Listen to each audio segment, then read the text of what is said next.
Herkese merhaba. Nafi Baba Tasavvuf konuşmalarının bahar döneminin ilk konuşmasına hoş geldiniz. Bundan sonra İngilizce devam edeceğim. Hello everyone. Welcome to the first talk of the spring in our series of Sufism talks at the Nafi Baba Sufism Research Center. Today, it's my honor to present to you Professor Rachida Chih from Centre National de la Recherche Scientifique, CNRS, in Paris. The name of her talk is Waking Visions of the Prophet and Sainthood in al-Jazūlī's Delailü'l-hayrat, 15th century. And I want to present to you Professor Chih.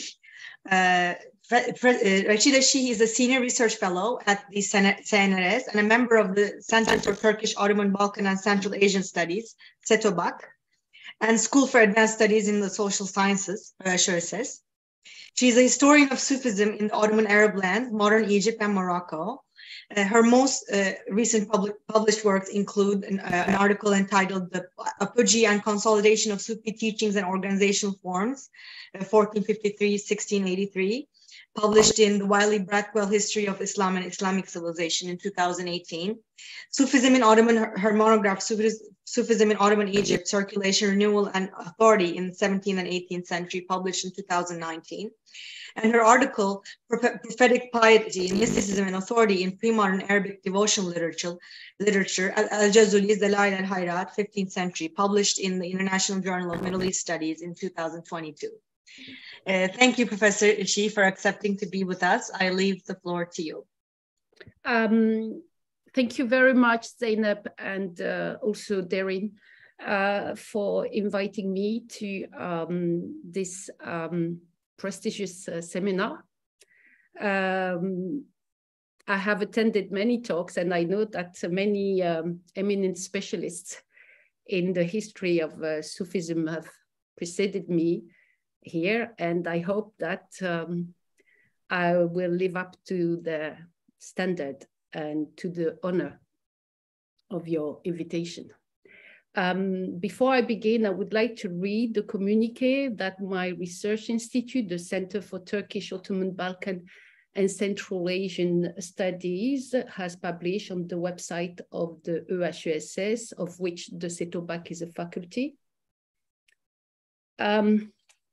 Message of support for the victims of earthquakes in Syria and Turkey. The EHESS and the Center for Turkish, Ottoman, Balkan, and Central Asian Studies express their profound solidarity with the inhabitants of the regions of Syria and Turkey affected by the earthquakes that began on 6 February 2023.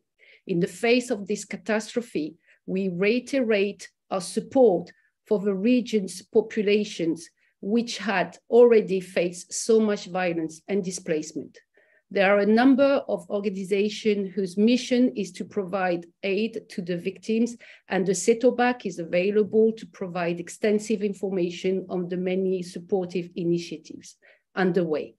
This support must be immediate, but it must also be lasting. The EHESS and the CETOBAK mourn with the victims now and in the future, and we are committed to ensure that our research into social sciences contributes in some small way to better days ahead.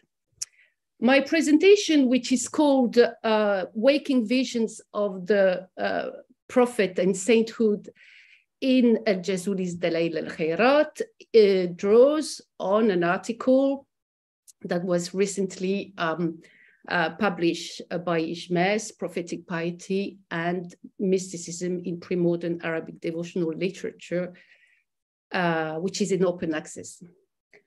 Over the past few years, in the wake of a pioneering work of Cornel Flesher, a new historiography has re-examined political culture in the great Muslim empires at the dawn of the modern era, in the light of literary and visual sources that had for a long time remained mostly unexplored, along with architectural history. This research has cast light on the links between mysticism and politics through different forms of sacred kinship.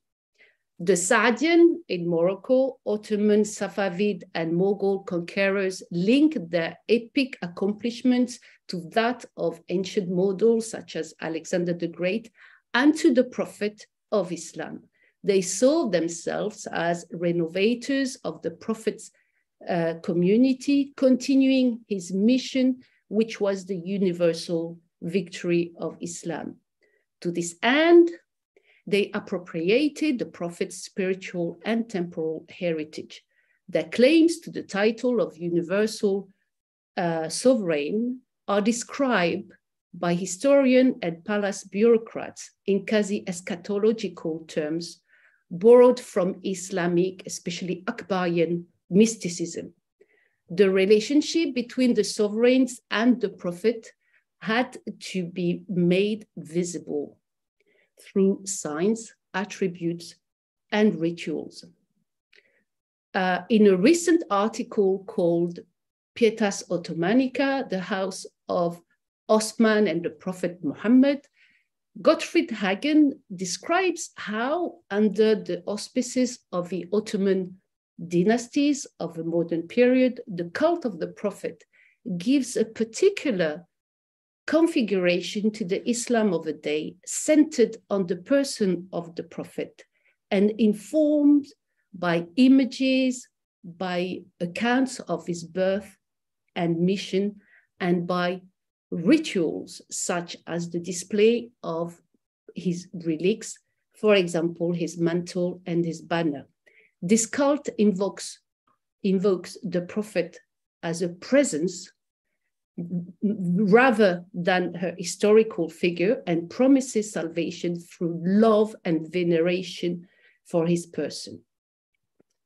These politics of prophetic piety are anchored in a culture and collective memory of the Prophet developed over the longue durée, the long term, and in which the Sufis played a major role.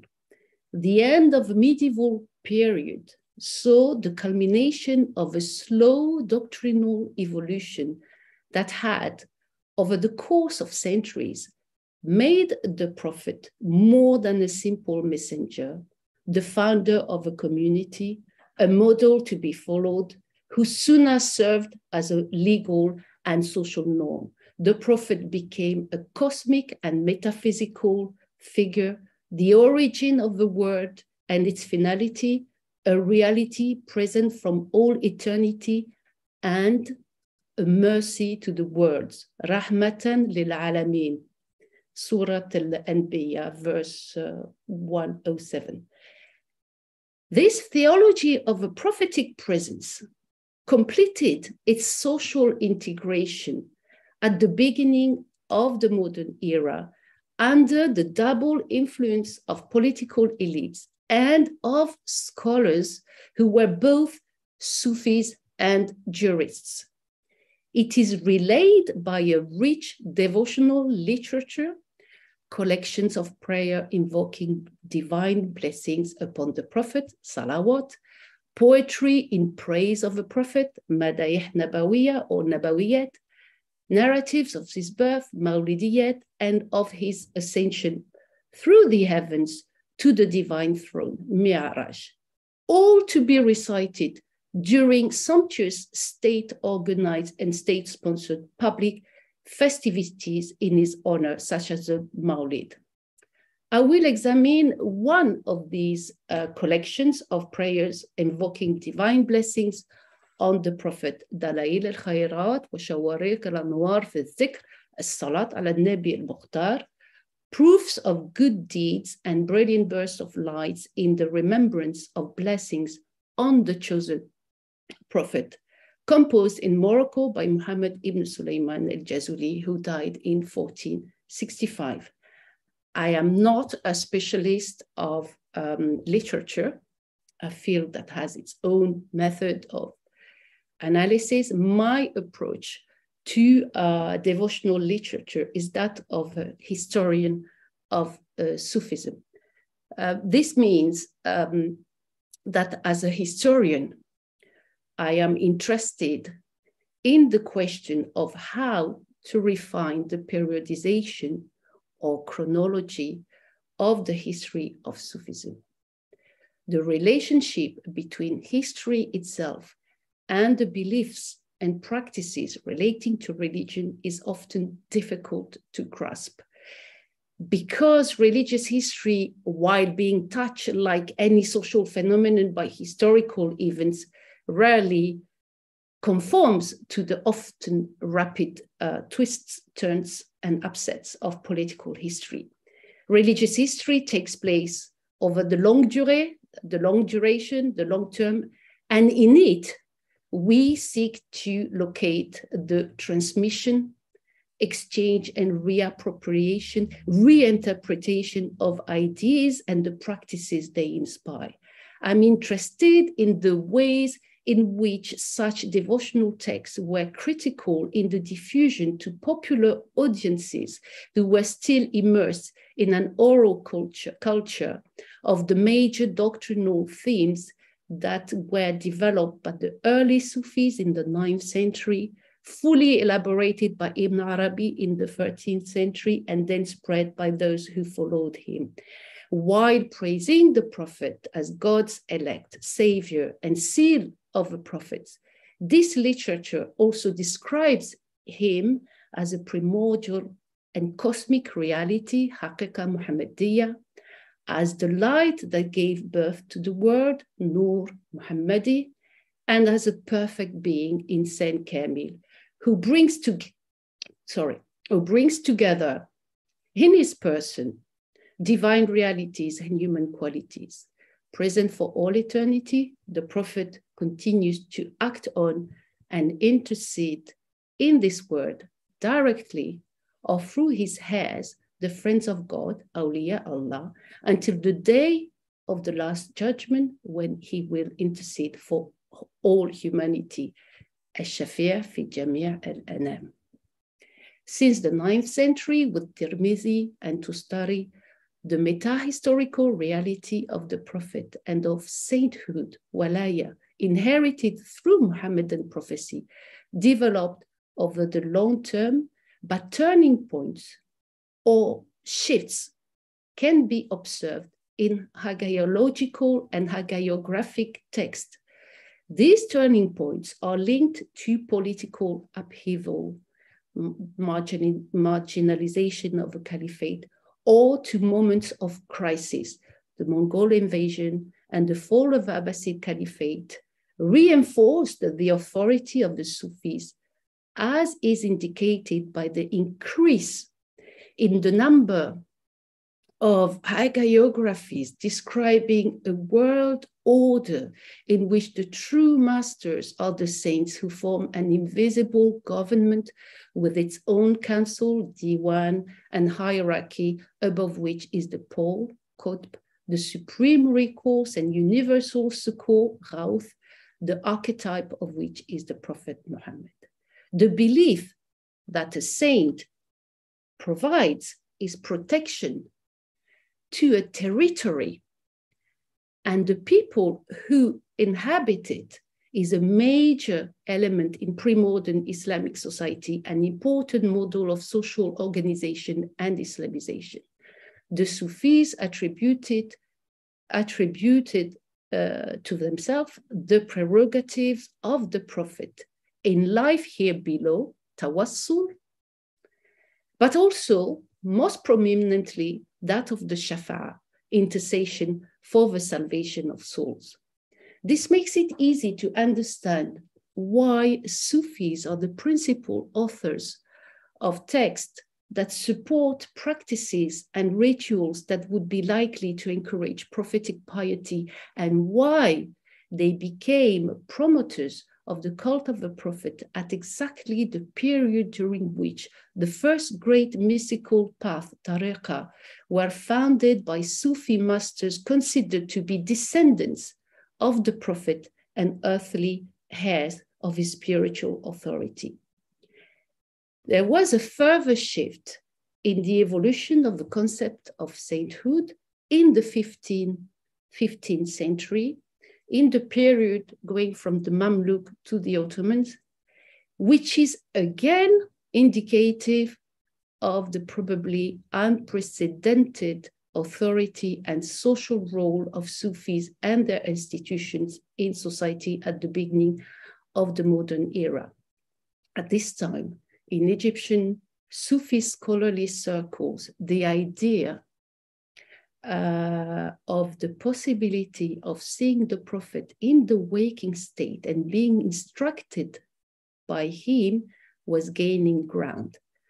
The message that runs through al-Jazūlī's collection is that continuous recitation in the form of a zikr of the prayer on the Prophet is the best possible method for experiencing the presence of a Prophet in the hope of having a vision of him. This spiritual method will become the very principle of the Muhammadan way, the Tariqa Muhammadiyya. That was my introduction.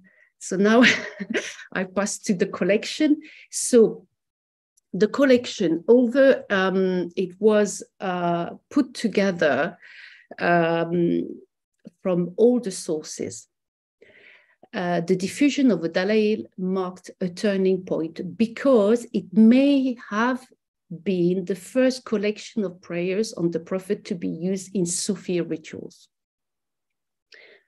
According to the historian Vincent Cornell, al-Jazūlī initially wrote this collection probably in 1453 for disciples in his Sufi brotherhood, a branch of the Shaziliya. This was a time of crisis. Almost nothing was left of Al-Andalus. The Portuguese were threatening the Moroccan coastline, and the country was plunged into the political chaos of the decline and fall of the Marinid dynasty. al-Jazūlī presented himself as a continuer of the prophetic mission and defender of the Dar al-Islam, working to compile and report hadith traditions that exhort the faithful to pray on the Prophet. This is the spiritual exercise par excellence, but also a rallying cry for al-Jazūlī's disciple who took part in the defense of the coasts in the Ribat. The Dalā'il initially spread in the scholarly circles in Fez linked to the Shaziliya. Its first collective recitation were organized by a disciple of al-Jazūlī, Abd al-Aziz al-Tabbā, who died in 1508. Then the collection very quickly spread to the rest of the Maghreb. We have evidence. It is cited by a scholar from Tunis, Barakat al-Arusi, who died in 1492, who also used it as a model when he wrote his own collection, Wasilat al-Mutawassilin, Bifadr al-Salat ala Sayyid al-Mursalin, the support of those who seek intercession through the merit of praying on the Master of the Messengers, which was composed in 1473. Thus, the Dalā'il was not the only Arabic collection of prayers circulating at this time. In his unpublished PhD dissertation, La pratique de la prière sur le prophète en Islam, dedicated to the practice of praying on the Prophet in Islam, Amin Hamidoun has listed hundreds of them and their commentaries between 1500 and 1900, peaking in the 18th and 19th centuries. The novelty of these collections lies in their structure, which is based on the model of the Quran, and like the Quran, in the fact that they were intended to be recited aloud regularly by a reader in the same way as and on the model of the Quranic recitations. And like the Quran or Bukhari's Sahih, they were the subject of a khatma. Rachida, sorry. You have not forgotten about the PowerPoint, right? No. Okay. Sorry, sorry to interrupt. It's coming. Don't worry. Sorry. Thank you for asking. So I was saying the khatm of the Quran is the recitation from beginning to the end in a recommended number of days. So some of these collections, among them the Dalā'il, gave rise to a group of professional reciters, qura, who were paid by the waqf of the mosque in which they were employed. But the Dalā'il surpassed all this collection in gain international popularity. From the Maghreb, the collection spread through the Islamic East and over 2 centuries acquired quasi-sacred status, especially in the Turco-Ottoman sphere. So on the reception of the Dalā'il in the Turco-Ottoman sphere, I refer you to 2 articles by Guy Burak. They're in those, at least one of them that she's published in a collective, she directed a collective volume. So one of the article is Collating the Signs of Benevolent Deeds, Muhammad Mahdi al-Fasi's commentary on Muhammad al-Jazūlī Delailü'l-hayrat and its Ottoman readers. And the second article, Prayers, Commentaries, and the Edification of the Ottoman Supplicant. So in terms of form, the collection's success is due, but therein you're right, I can move to another picture. Yeah, in terms of form, the collection success is due to its literary style, structure, and performative function, as I said before. Unlike the more doctrinally dense Sufi prayers of the medieval period with their allusive and symbolic style that was accessible only to initiates, Jazūlī's prayers are easy to grasp, even for the less literate classes. The use of rhyming prose and alliteration creates a musical feel that makes the prayers easy to memorize and thus encourages their ritualization and quasi-liturgical use. The collection borrows its poeticism, lyricism, and emotional power from the praise poetry addressed to the Prophet, the Madih, and is organized around an individual and privileged relationship with the Prophet, whom the believer addressed directly, humbly, and submissively, seeking the Prophet's mediation and expressing yearning and desire to see him. In the introduction, I have a page of a muqaddimah. In the introduction of his collection, Jazūlī clearly expresses his objective. He wants to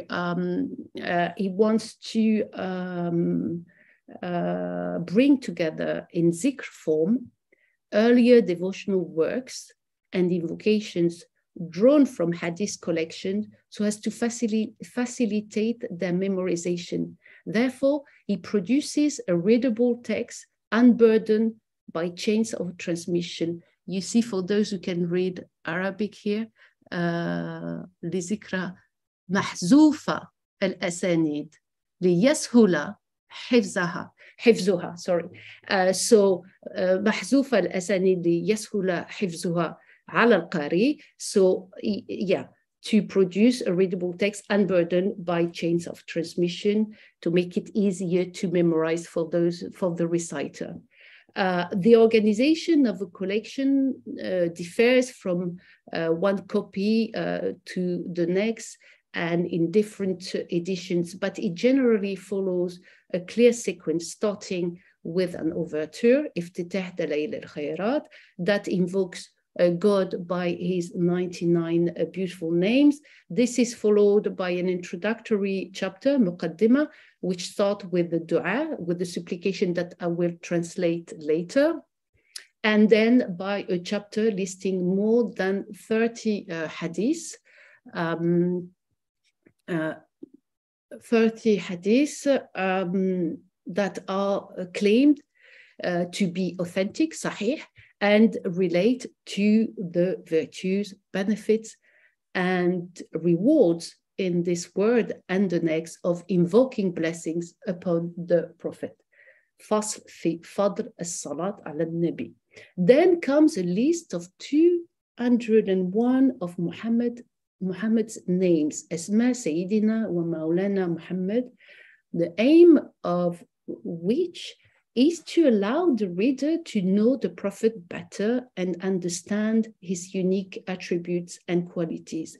This list sums up the theological and mystical doctrines concerning the person of Muhammad. It underlines the Prophet's elevated rank, al-Maqam, al-Mahmud, al-Daraja, al-Rafi'a, his mercy, Nabi Rahma, Mu'ti Rahma, his assistance, Ghawth, Khiyath, and finally, his intercession on the Day of Judgment, Shafi' al-Ummah, as a function of his divine election, al-Mukhtar. In the subsequent passages, more than 400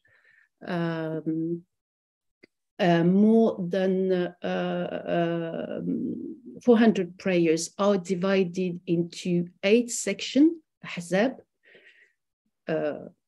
Hizb Ahzab is an appellation generally associated with the Quran, which is divided into 60 Ahzab. So it's divided into 8 Ahzab, each of which is itself divided into quarters, arba', and thirds, athlas. Each hizb corresponds to 1 day of the week, and the weekly recitation form from one Monday to the next is perfectly regulated, and the completion of the recitation is subject to a khatm. The contents of a Dalā'il are both didactic and experiential. It teaches, as I said, about the attributes of Muhammad, the proofs of his prophetic status and of his preeminence over all other prophets.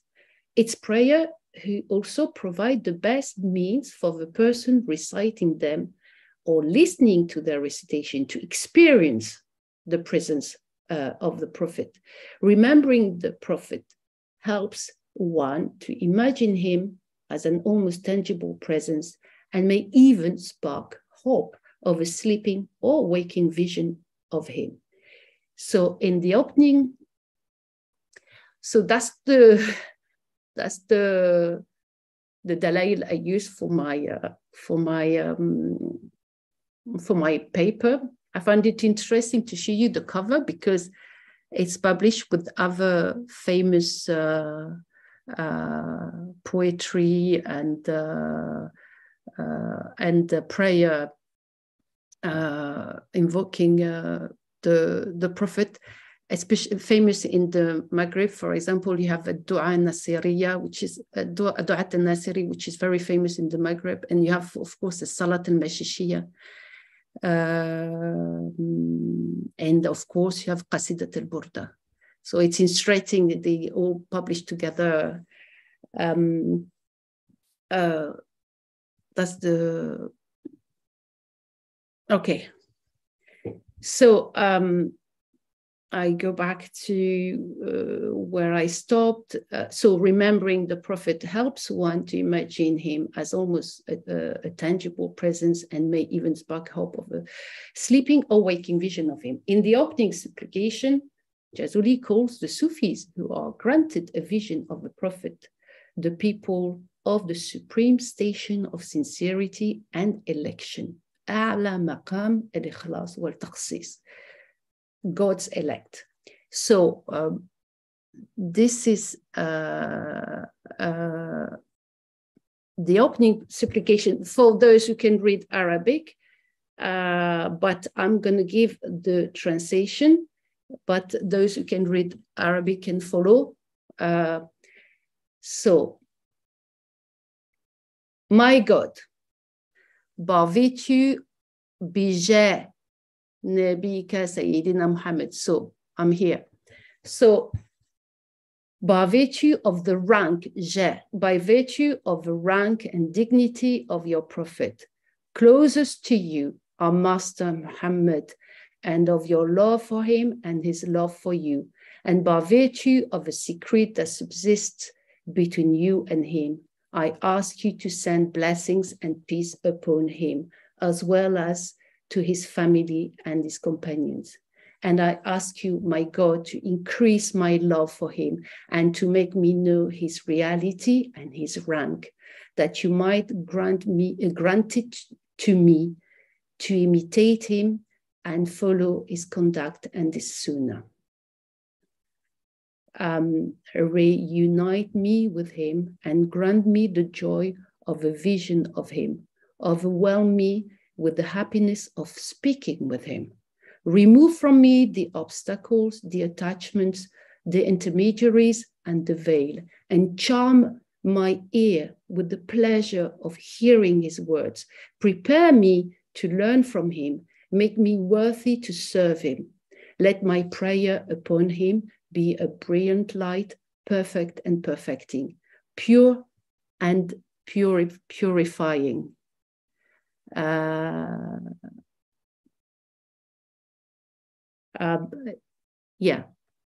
Pure and purifying, erasing all injustice and darkness, all doubt, associationism and impiety, falseness and sin, and let it be the cause of purification and of elevation, that I might thus attain the supreme station of sincerity and election, such that no other dominion remains in me but yours, that I might be made ready for your presence, and that I might be among your elite, attached to the Prophet's conduct and your sunnah.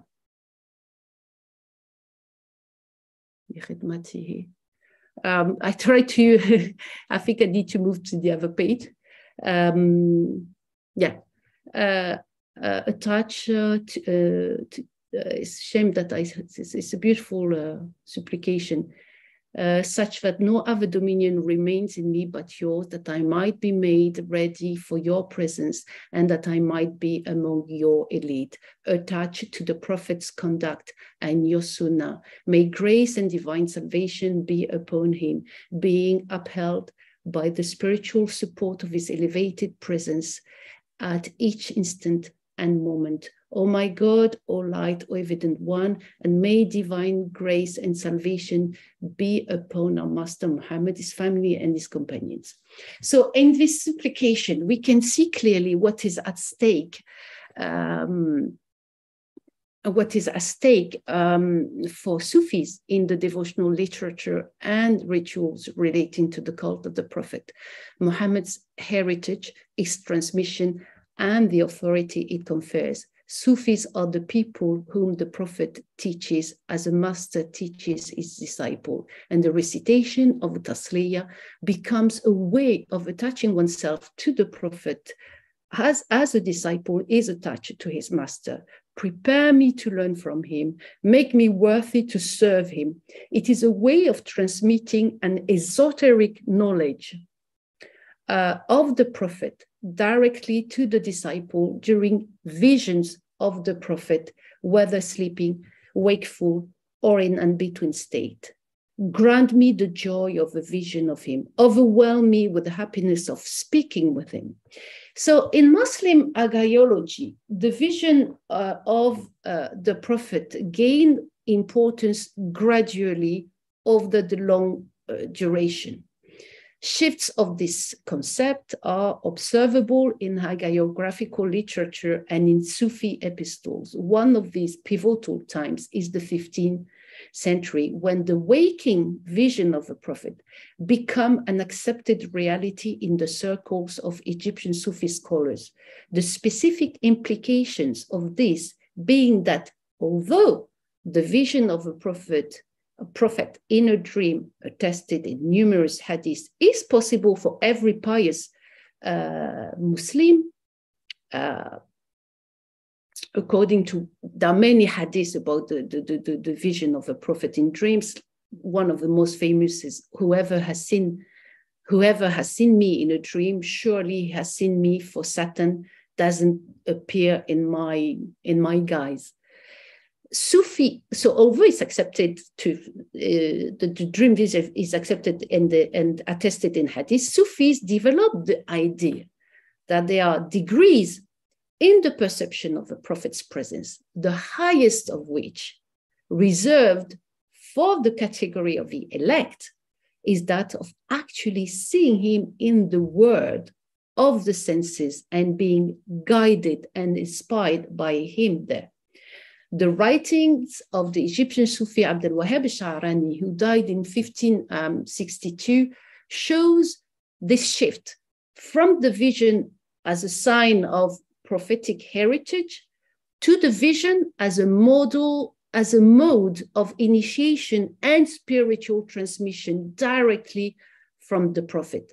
In his Kitab Lawaqih al-Anwar al-Qudsiyya, the fecundating sacred illuminations, a textbook on Sufi ethics, Sha'rani writes, know that the true master, al-Sheikh al-Haqiqi, is the Prophet. He informs us that his own masters, Nuruddin Shuni, Ahmed al-Zawawi, Ali al-Khawas, Muhammad al-Manzalawi, all practiced the prayer on the Prophet to the point at which they were initiated by the Prophet himself, yakhuduna anhu, and that he educated them directly without intermediary, without wasita. From 1491, Nuruddin al-Shuni instituted the Majlis Salat al-Nabi at Al-Azhar Mosque, a whole night of prayers devoted to the Prophet, a practice that was attacked by some fuqaha, jurists. These assemblies for prayer on the Prophet quickly spread into other Arab provinces of the Ottoman Empire, such as Damascus, where, according to the 17th century historian Muhibbi, it was introduced into the Umayyad Mosque in 1563 by a disciple of Shuni. The practice, known by the name of al-Mahya, had its own Sheikh al-Mahya al-Sharif al-Nabawi and its Sajadat al-Mahya. These majalis were attested by Ibn Hajar al-Haytami, who died in 1566 in Mecca during the first half of the 16th century. So for Sha'rani, who was probably the most widely disseminated Sufi writer in Egypt from the 16th to the 19th century, the waking vision of a Prophet gives the saint the rank of jurist, mujtahid. Relying on the metaphysical principle derived from Ibn Arabi, he underlined the superiority of the mystical inspiration of the Sufi, who receives knowledge of the legal judgments in its fullness by means of unveiling, by means of kashf, and in a waking vision directly from the Prophet.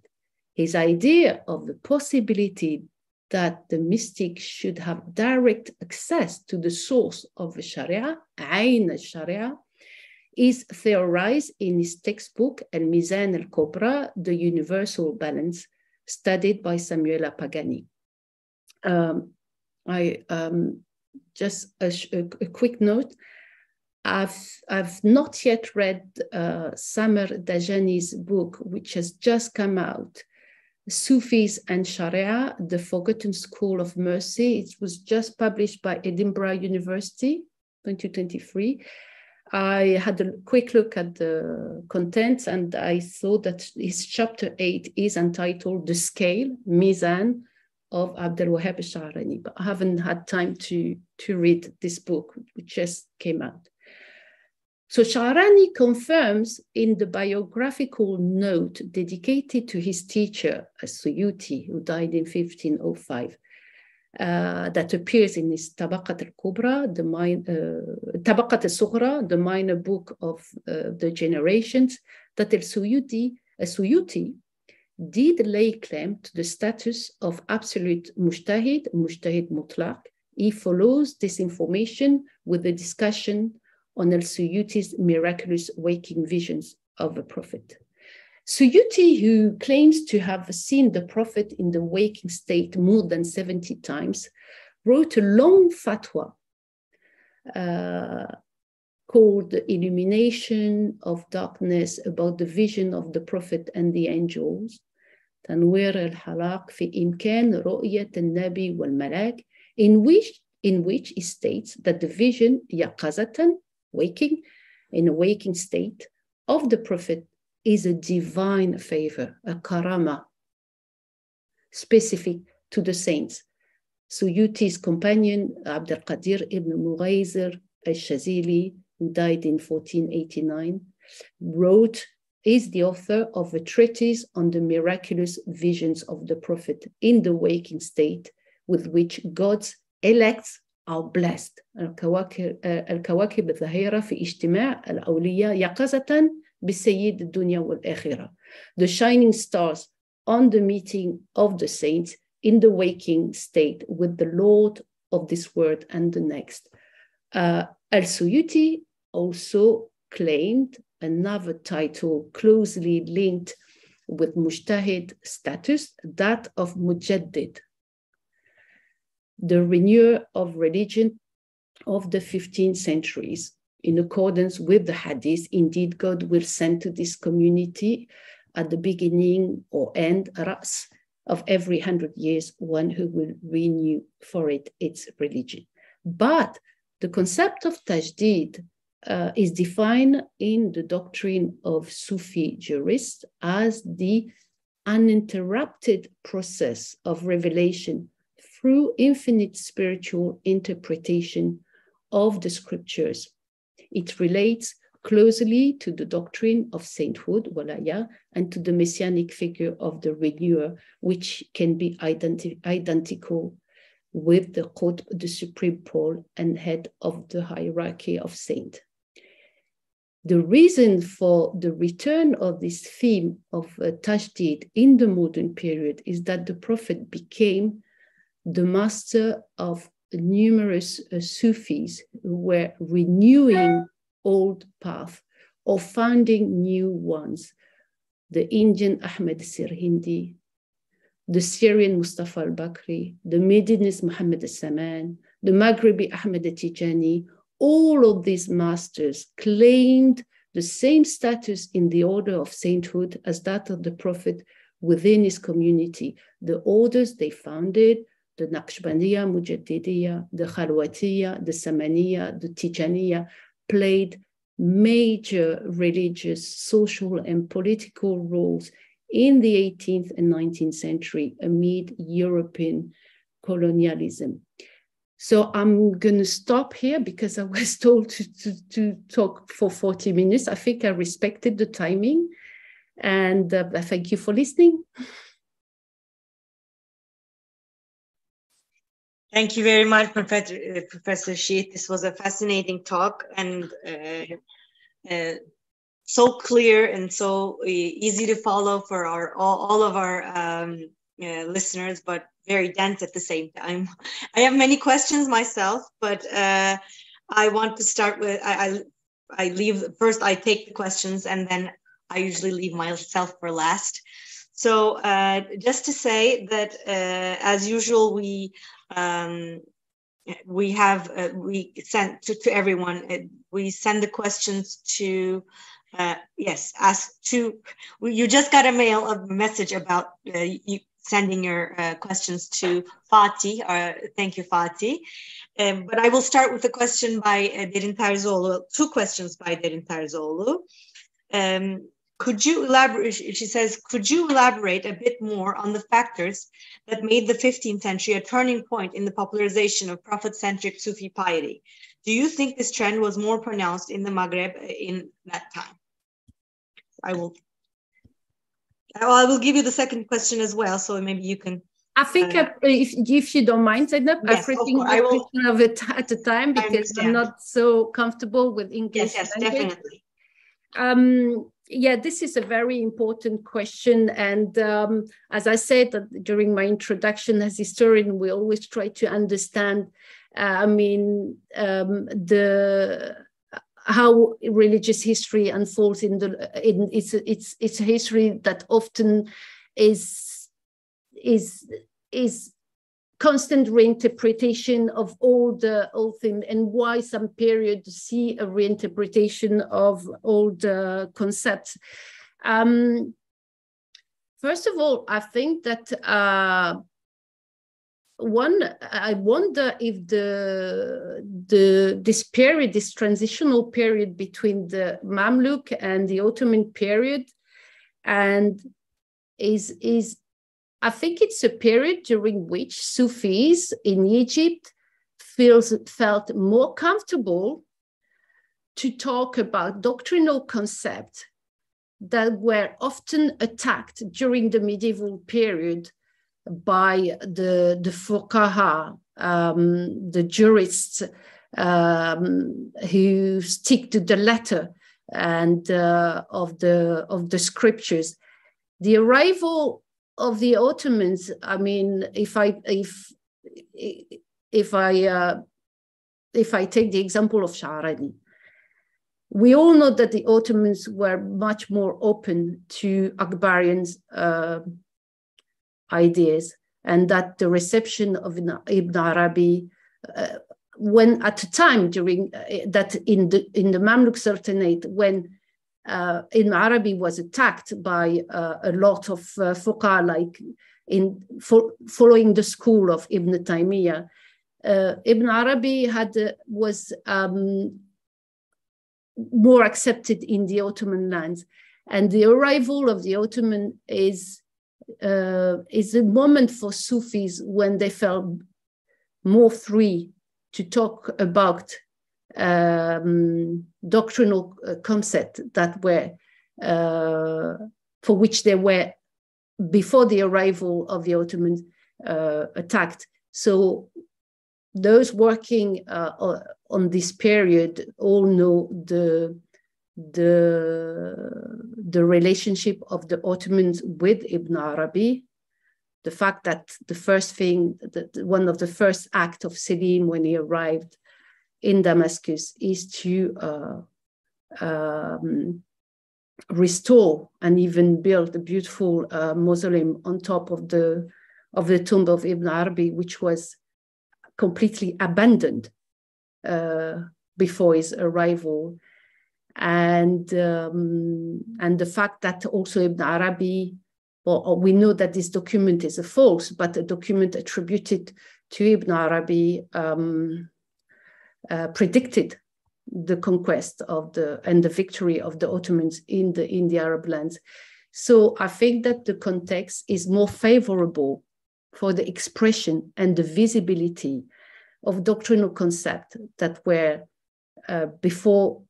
during the Mamluk time that were attacked by the fuqaha. So I think that the Ottoman and the relationship with Akbarian, I mean, a lot of, also I could mention the fact that a lot of spiritual counselors of the sultans were Akbari Sufis. So I think it was a more favorable time for the concept to be more visible. Then the second reason is that during the turn of the 15th century and the turn and the end of the medieval period is a new wave of expansion of Sufism. Sufis followed conquerors, whether Babur coming to India or the relationship between the Shaziliya with the Sa'dian, and also the Sufis following the conquest. And there were expanding to new territories. So I think it's also a sign of a new expansion and maybe, as I said during my speech, maybe a sign of an unprecedented power of Sufis during before the arrival of the Ottomans, but especially because most Sufi accompanied the conquest of new lands. And I think also it's a very interesting question, Darren. I think your question is actually could be the point of a debate. I think also I mentioned the idea of the sacralization of a territory by the presence of a saint. The idea that the saint is the inheritor through the prophet of this divine this barakah. So the idea that the presence of a saint in a new territory sacralize this territory is a major phenomenon. So the reason why the Sufis followed the conquest is that the installation of a Sufi in the Zawiya, just the presence of the Sufi in the Zawiya, sacralize the territory and give it its Islamic stamp.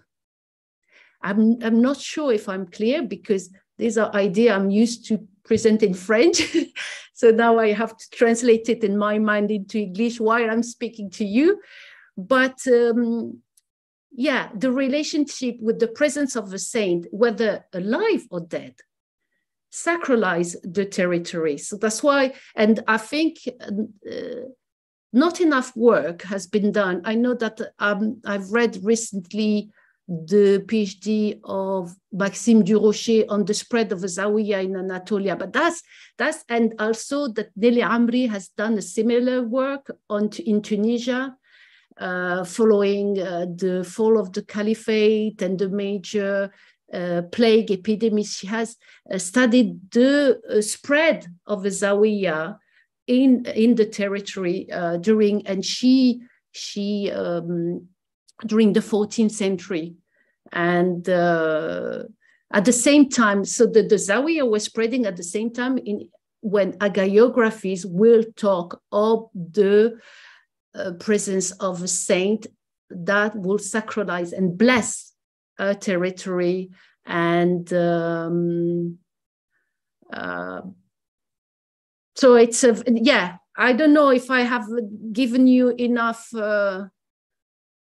information, but yeah, there are lots of elements that could explain the role of political elite that were, for reasons of legitimation, the Ottomans, being non-Arab and non-descendant of Quraysh, they had to find the legitimacy with the superior link to the Prophet, which is a spiritual one, which is even superior than the flesh, than being flesh descendant of a Prophet.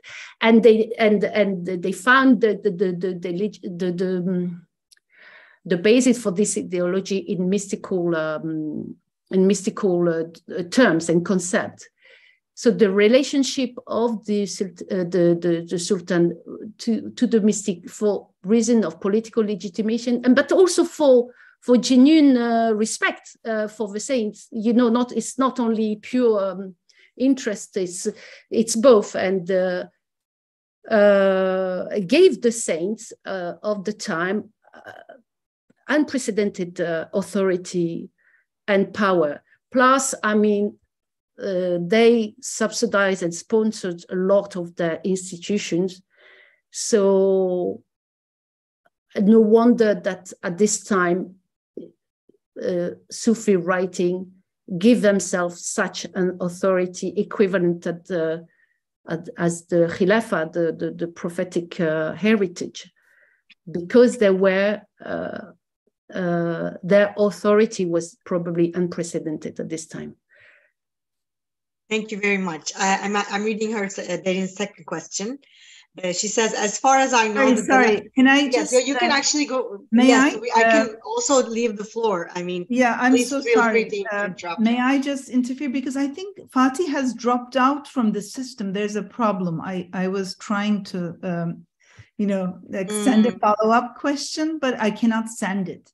So, sorry. Yes. Thank you. Yes. Thank you for your answer. But may I just go ahead and speak? Is that... Yes, please ask yourself. Yes, yeah. And for everyone afterwards, let's do it the old way and just raise our hands. I saw Yasemin's hand, and I do have another question after Yasemin, but Mohammed, you can also raise your hand. Okay. sorry to, I mean, I don't want to monopolize. No. So I did not notice Fatih was gone, so this is great. Yeah, somehow it's not going. So I think we have to do it orally. I just, thank you. I just have one little hesitation with your answer. It has to do with your labeling of the 15th century as a transitional period between the Ottomans, between the Mamluks and the Ottomans. So I was wondering whether you think the Ottoman takeover was already anticipated, let's say in the first half or middle of the 15th century. And regardless, I mean, why would the takeover be? So that's. No, I think this is also a very good question. No, I think that this Suyuti died in 1505. He lived before the arrival of the Ottomans, and already these concepts of a relationship to the Prophet and of the walaya, not only given not only through the relation with, not only being a divine election, but also being the heritage of Muhammad, was already important at the time before the arrival of the Ottomans. Mm-hmm. The things we have to know is that Suyuti was a Chazili, mm-hmm. Sha'rani was a Chazili, and I think there is an influence of Maghrebi. They had Chazili master, and I think there was an influence among these Sufi scholars of the Chaziliya at that time. So I think we have to bear in mind the role of the Maghreb, where Sharifian dynasties and the relationship between Sharifian dynasty and the Sufis were already a concept of political organization. So I think I would suggest that there were already a kind of influence coming from the Maghreb among Sufi scholars. And in a whole, my idea is to say, that that these two, I mean, the Maghreb and Egypt, played a central role in the diffusion, conceptualization, and the transmission of prophetic piety and of sainthood inherited through the Prophet during that time, that would feed political ideology, Ibn Arabi also being Maghrebi. So I think there is some premises coming from the Maghreb to Egypt, and then would then spread and become more visible in the Ottoman period. I hope I'm clear. Derin, would you like to ask the other question as well? No, I think other people should ask. Okay, well, Yasemin, I think it's your turn.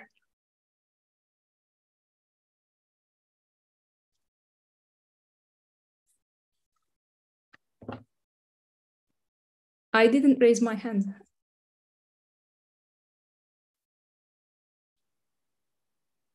Sorry, I'm mute. Mohammed, yes, go ahead, please. Firstly, thank you for the clear talk.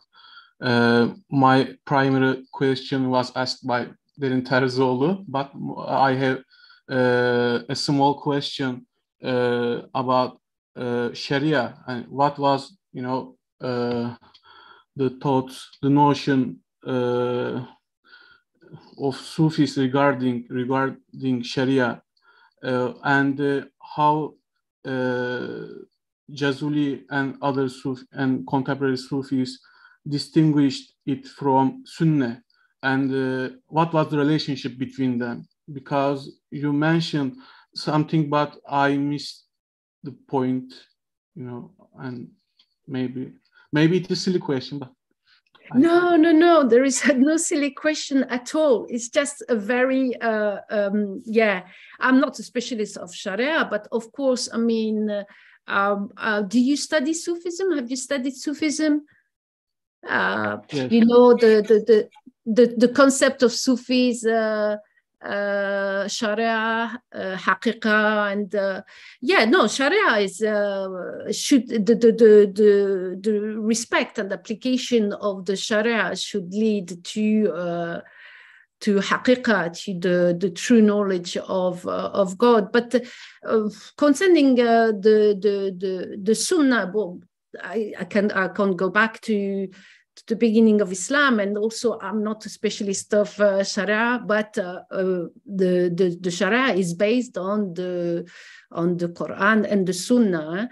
And what is interesting is that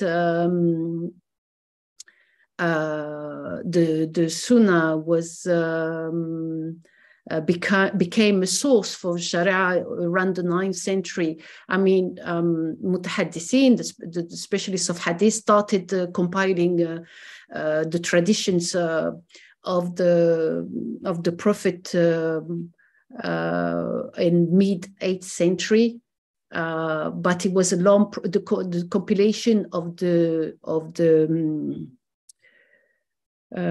big Hadith compendium took where happened in a long period. They start compiling Hadith of the Prophet, but at the 9th century, the Hadith became a source of the Sharia as sacred as the Quran. That's why that's the principle of Sunnism. From the moment that the Sunnah was accepted as sacred as the Quran as a source of Sharia, of course, the Prophet was considered as ma'soom, infallible. And so the infallibility of the Prophet is at the base of the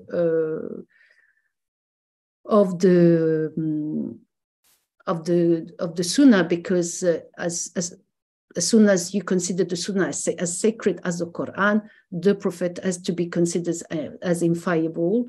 And then so Sufis of course follow the Sunnah and follow the Sharia, but they claim a superior knowledge of the Sharia and of the revelation itself by the kashf, by the unveiling, the true message, the truth, the haqiqah of the divine message. You're bringing back to explaining about Sufism, and during that period, in the 15th century, as I was saying, Sufis claim to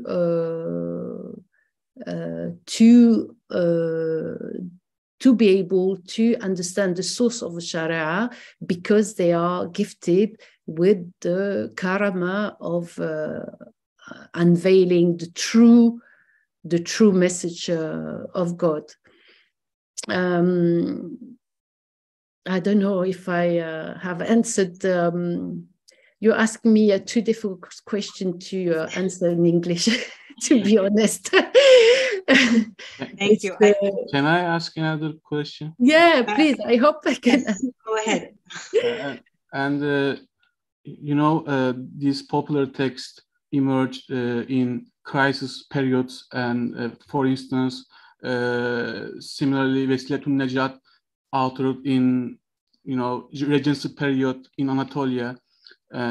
Similarly, Jazūlī's birthplace is also a frontier, and the situation of North African Muslims deteriorating,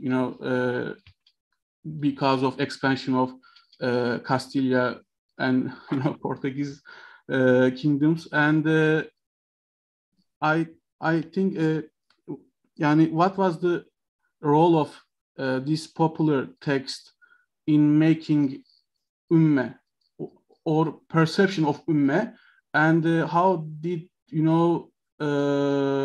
change throughout the ages from 15th century to our days, and maybe it is maybe it is difficult or silly question, but it is my so thank you. I'm going to answer quickly this question because again it's a very big question, but Wasilatun Najat was written in the beginning of the 14th century, if I'm not mistaken. But I think,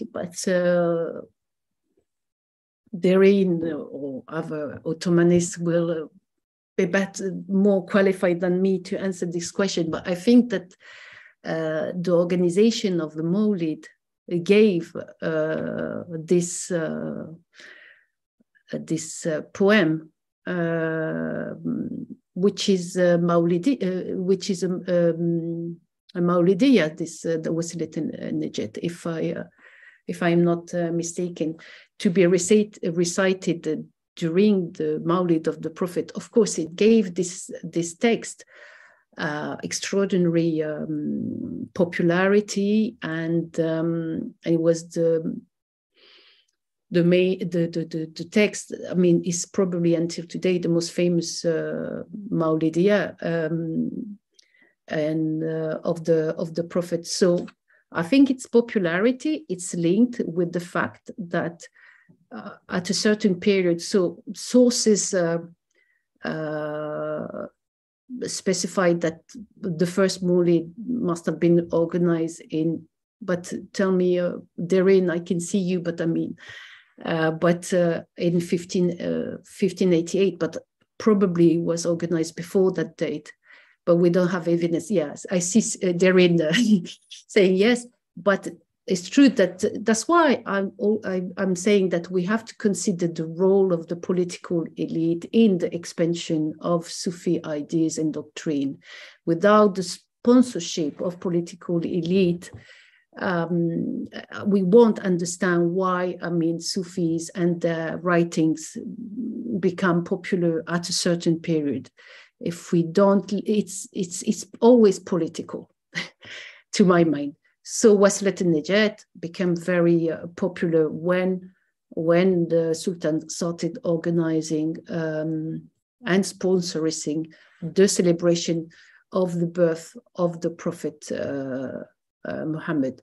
But you can understand that, of course, if I'm not familiar to Wasilatun Najat, but I know that at some point when the birth of the Prophet is announced, people stand as a sign of respect to the Prophet. You can understand that this very highly emotional text does create a kind of collective emotion, collective piety, and collective identity.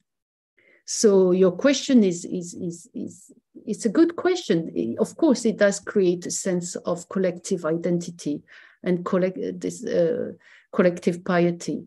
So then, of course, the 19th century imperialism, colonialism is, to my mind, the real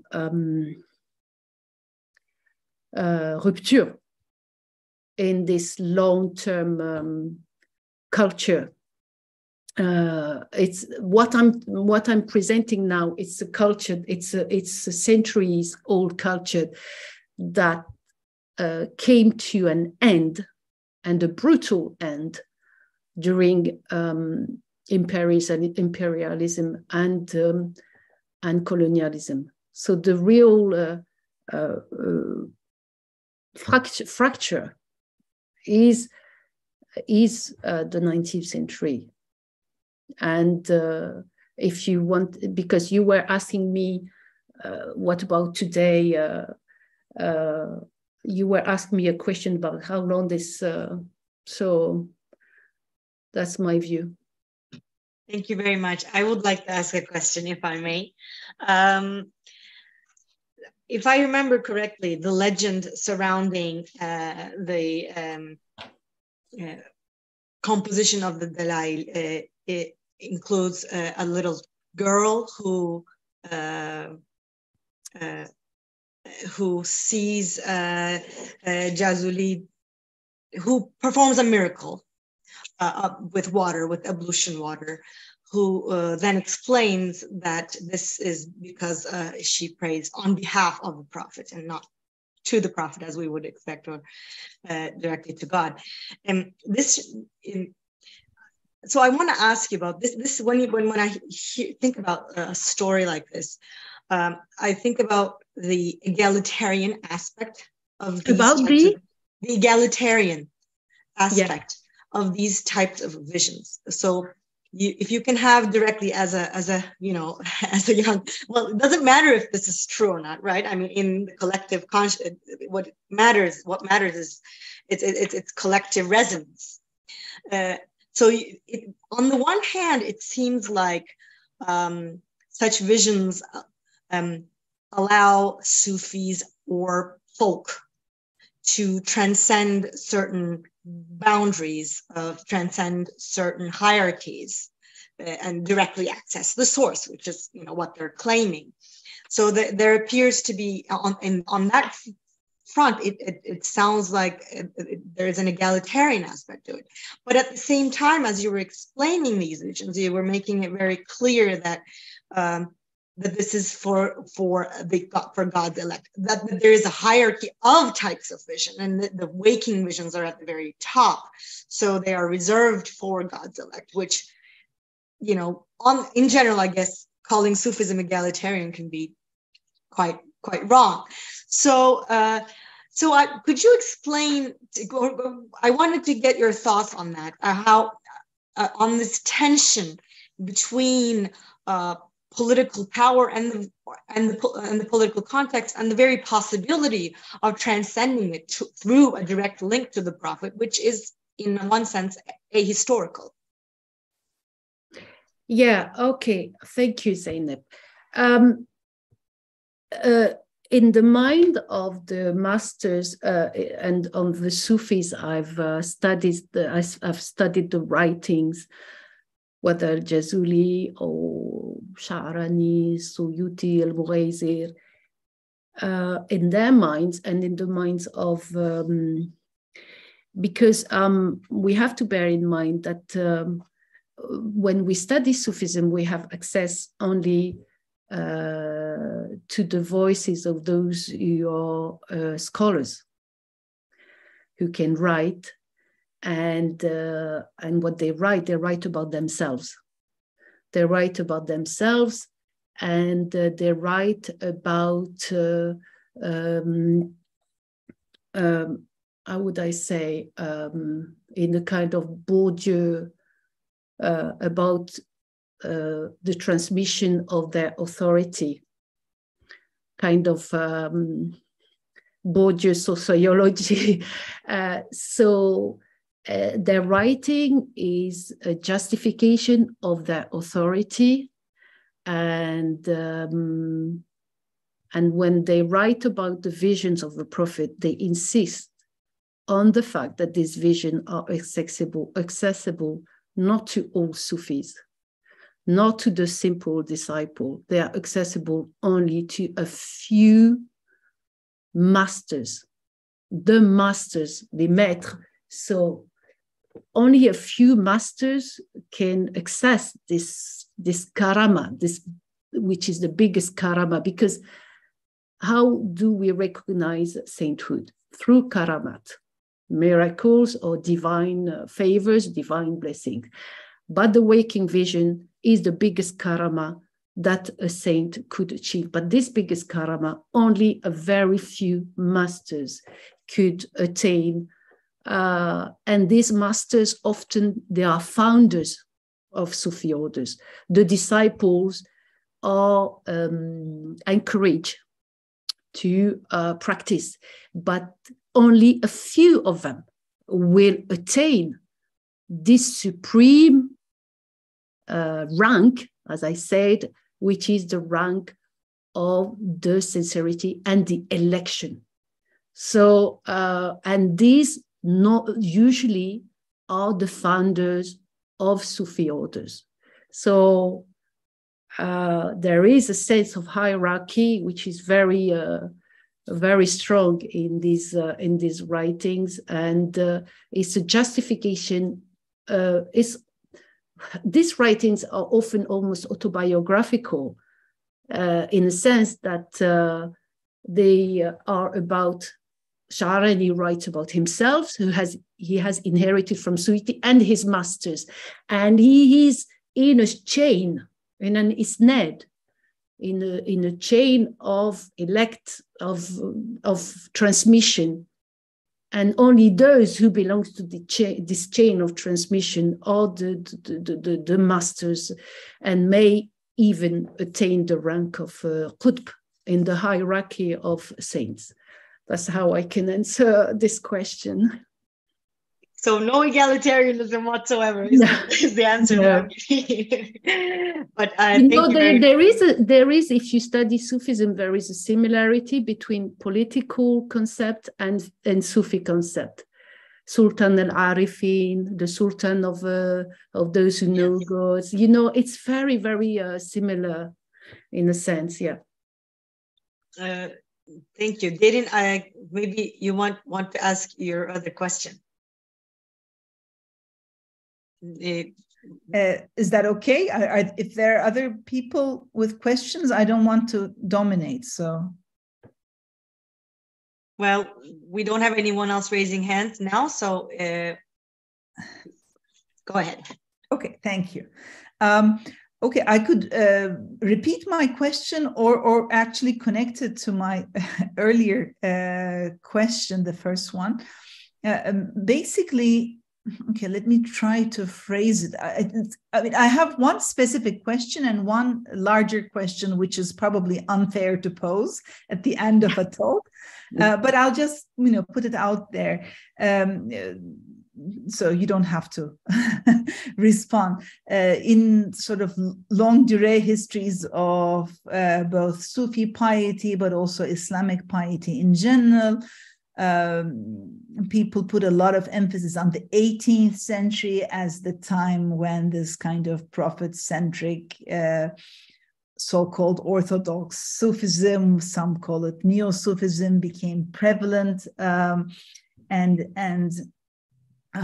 the other hand, we know that these, very important texts, also very popular, widespread texts, such as the Delailü'l-hayrat, the Muhammadiyya, Mevlid, etc., were written long before, and we have Birgivi's Tarikat al-Muhammadiyya in the 16th century. So, yeah, I mean, one question that I had for all of us, I guess, but also for you, is how do we, make sense of all these different turning points? What's, what's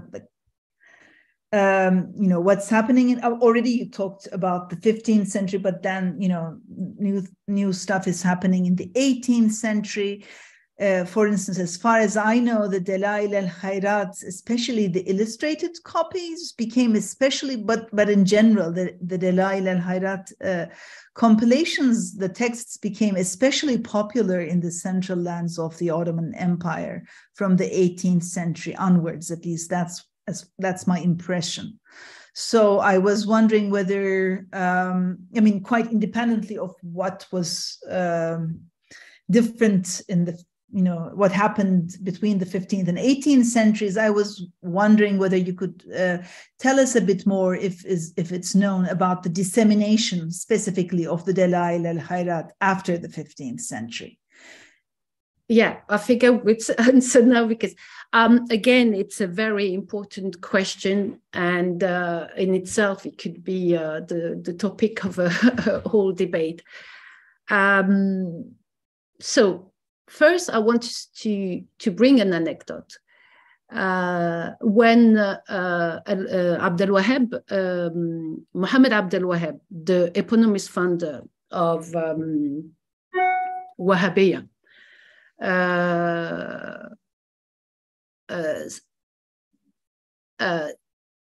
made starting his predication, you say, you say predicate, sa prédication. This predication is teaching it. He burnt the Dalailü'l-hayrat, what we called an auto-da-fé. He made an auto-da-fé of Delailü'l-hayrat because he said, and we have, I could give you the reference about this, and he caused a lot of emotion among, because the news that he burned the Delailü'l-hayrat it sent a shock wave, I mean, to the rest of the Arab world.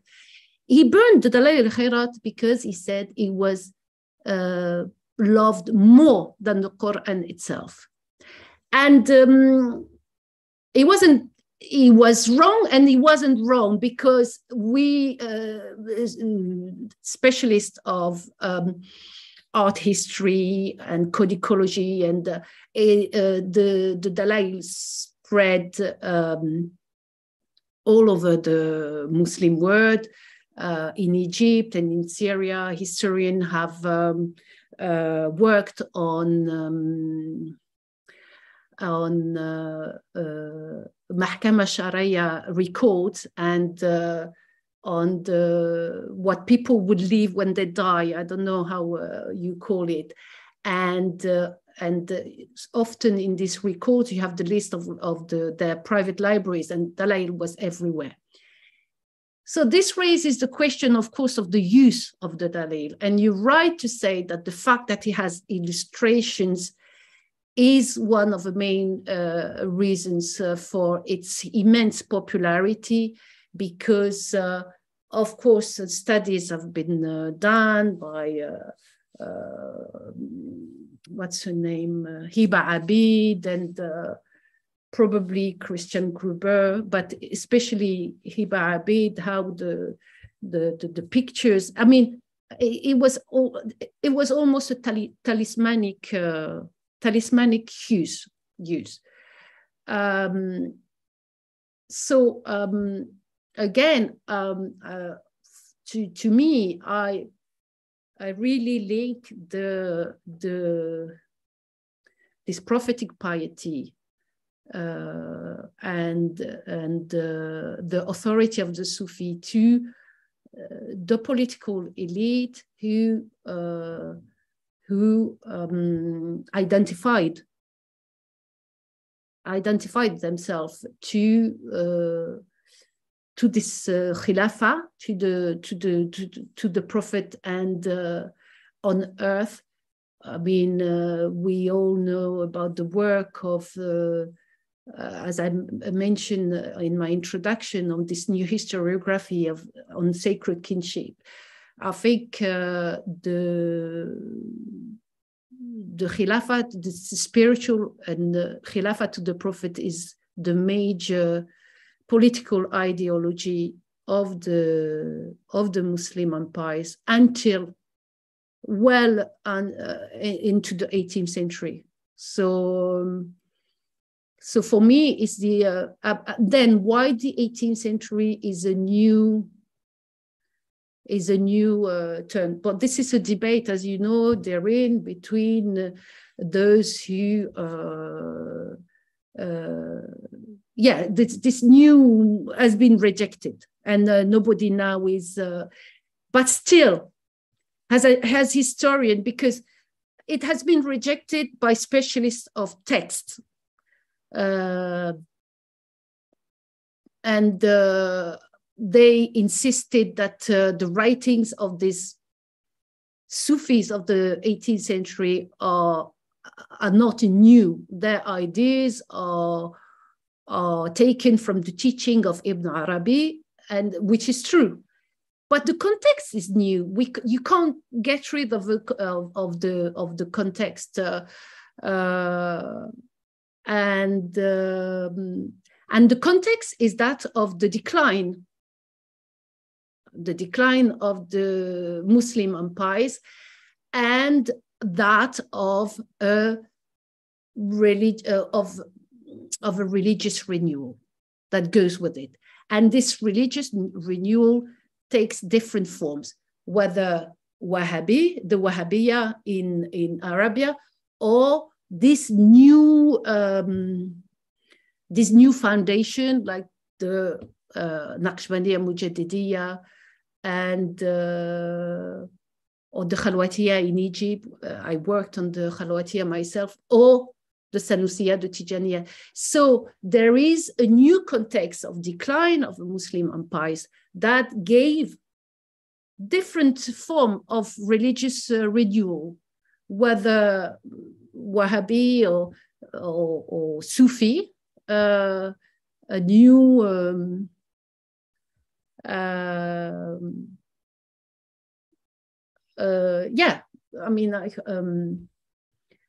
une résurgence religieuse linked to the decline of the empires. And that explained why during the 19th century, these orders like the Tijaniyya, the Mujaddidiyya will be at the front of the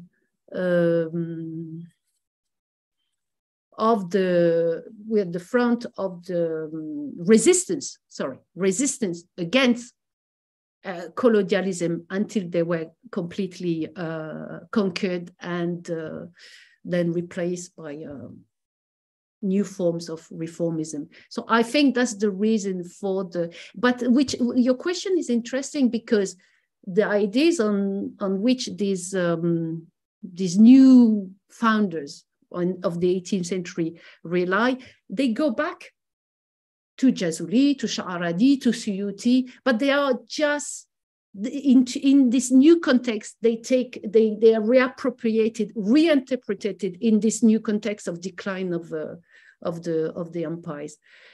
But I understand that you're like me, you really concerned with this kind of periodization and try to understand. And this, as I said, we need more research, and it's not an easy way to make it, because religious history doesn't always coincide with the changing of Thank you anyway for your question, but we should one day organize a conference on this topic. There are so many great topics open now. Thank you very much. Do we have any more questions? I think not. Professor Chih, we all thank you at the Nafi Baba Center for this wonderful talk, and we're looking to host you here in person. I would love to. Please invite me. Thank you again for your invitation. I would like to say hello to Daphna, who I can see on the screen. We work together on the journal of Sufi studies, so it's nice to see her. Thank you for your invitation. I hope, my English was not too bad. No problem whatsoever. Yeah, and it was a pleasure exchanging with you. And again, I don't know what to say. I know the situation is difficult in Turkey, and all my heart, with my heart, I'm with you. And I don't know what to say, but I know you're going through a difficult time, and we think of you. Thank you. Thank you. Thank you. Bye-bye. Thank you. And thank you, everyone, for being with us. Bye-bye. Thank you.